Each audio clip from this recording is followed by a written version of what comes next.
এই জিনিসটা দেখতে পাচ্ছেন, এটাকে নতুন করে পরিচয় করিয়ে দেওয়ার মতো কিছু নাই, কারণ এটা এখন অনলাইনে ঢুকলেই দেখা যায়, ফেসবুকে ঢুকলে এই জিনিসটা দেখা যায়। সো আমি যখন প্রথম দেখি আমার মনে, মানে প্রথম না, আমি এটা দেখার পরে আমার মনে অনেক কোয়ারি ছিল যে এই জিনিসটা কি, এটা যে আপনি যা বলেন এটা তাই রিপিট করে, এটা আসলে কিভাবে পসিবল।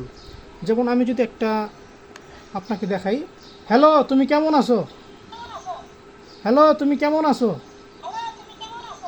হ্যালো তুমি কোথায় যাবা, তুমি কতদিন থাকবা। দেখছেন, যা বলি তাই রিপিট করে। সো এটা অ্যাকচুয়ালি, এই দেখেন আমি আপনার সাথে কথা বলছি, সেটাও রিপিট করে ফেলছে। সো যা বলি তাই রিপিট করে। এখন আমাদের বাসায় এই জিনিসটা কিছুদিন আগে কেউ একজন আনছে, তখন আমি যখন এটা হাতে পাই তখন আমি এটা বুঝতে পারি এটার অ্যাকচুয়ালি ভিতরে ফাংশনটা কী। আপনি যে ভিডিও করেন মোবাইলে, যে মোবাইলে ভিডিও করলে আপনার ভিডিও কিন্তু রেকর্ড হয়, আপনি যে মোবাইলে ভয়েস রেকর্ড করেন সেই জিনিসটা কিন্তু রেকর্ড হয়। সো সেই জিনিসটা যেভাবে রেকর্ড হয় সেই রেকর্ডিং সিস্টেমটাই এটার ভিতরে আছে, তাই আপনি যা বলেন সে রেকর্ড করে সেটাই বলে। এই জিনিসটা পাওয়ার পরে আমাদের বাসায় ছোট বাবু ছিল, সে এটা পেয়ে অনেক খুশি হয়েছে, অনেক হ্যাপি হয়েছে, কারণ আমরা বড় মানুষের কাছে এই জিনিসটা অনেক প্রিয় লাগে।